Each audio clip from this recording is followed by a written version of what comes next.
ওনার মেয়ে একজনের মাথা ফাটাই দিয়েছে তালা দিয়া, আবার বাচ্চাদের মারতেছে। সে অহরহ ইয়াবা সেবন করতেছে, মদ খাচ্ছে, গাঁজা খাচ্ছে তার বন্ধুবান্ধবদের নিয়ে। একই এইটা তো বাংলাদেশ তো আর আমেরিকার মতো ফ্রি কান্ট্রি না।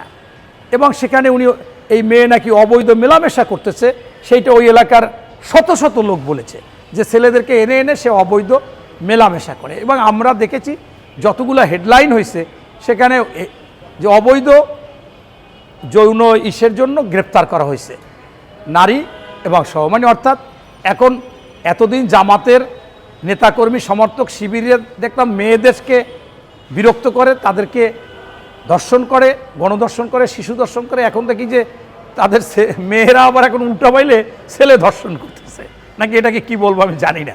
হ্যাঁ, এই যে বিষয়, এটা তো এখন উল্টাও মনে হচ্ছে সমানে সমান। জামাতের ছেলে মেয়ে সবাই তো সমানে সমান।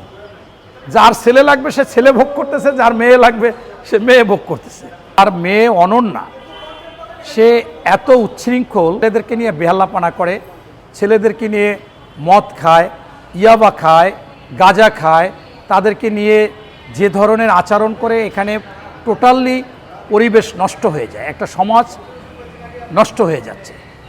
এবং সবচেয়ে দুঃখজনক হয়েছে যে সে ইয়াবা বা নেশা করে ঢলতে ঢলতে আসছিলেন, তখন কয়েকটা ছেলে ছিল মাদ্রাসার, তাদেরকে এলোপাতারি চোয়ার টোয়ার দিয়ে যাতা করতেছে। একজন মুরব্বী সেটা ঠেকাইতে গেলে তাকে একটা তালা দিয়া, ওই বাড়ির তালা দিয়ে তাকে মাথায় বাড়ি দিছে। এই কথাটা আমি শুনেছি, সত্য মিথ্যা কী হবে আমি জানি না। তবে ওনার স্ত্রী বলতেছে যে আমার মেয়েটা একটু মানসিকভাবে হতাশাগ্রস্ত এবং সিজোফ্রেনিয়ায় আক্রান্ত। আমি মনোবিজ্ঞানের ছাত্র, ঢাকা বিশ্ববিদ্যালয়ের ছিলাম, পরবর্তীতে আমি প্রতিবন্ধিতার উপর পড়াশোনা করেছি, এই বিষয়ে আমি ভালোই বুঝি।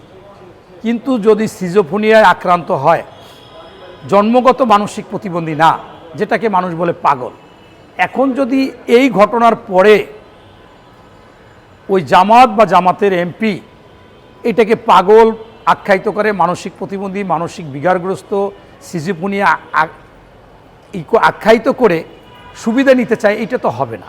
এর পাশাপাশি পাশে একটা মসজিদ আছে, সেই মসজিদের কিছু মুসল্লিরা এমপি মহোদয়ের কাছে আসছিলেন যে আপনার এইখানে বিল্ডিংয়ের বাথরুম বা নষ্ট পানিগুলো এই পাইপ থেকে যায়, এখানে গন্ধ হয়, মানুষজন এখান থেকে যায়, অনেক সময় বৃষ্টি হইলে ওই ময়লা পায়ে লাগে, এইটা একটু আপনি আটকিয়ে দেন। সেখানে নাকি এমপি বলছে যে তোদের কথায় আটকাইতে হবে, আমার এটা যখন লাগবে তখন করব। একজন জনপ্রতিনিধি হয়ে এই ব্যবহারও করা যায় না। এরপরে ওই মসজিদের নাকি ইমাম আসছিল, সেই ইমামকেও যাতা গালিগালাজ দিছে উনি। আগে আসছিল বেশ কিছু লোক, ইমাম আসার পরও গালিগালাজ দিছে। এখন সর্বসাকুল্যে যে বিষয়টা দেখা যায় যে আসলে জামাত যে কথা বলেছিল আগে যে আমরা ইসলামিক রাষ্ট্র করব, মানবিক রাষ্ট্র করব, শরিয়া মোতাবেক রাষ্ট্র করব, এখন দেখি যে তাদের মধ্যে সম্পূর্ণ বিপরীত। এটা শুধুমাত্র মানুষের সাথে একটা প্রতারণা করার জন্য এই ঘটনা হয়েছিল।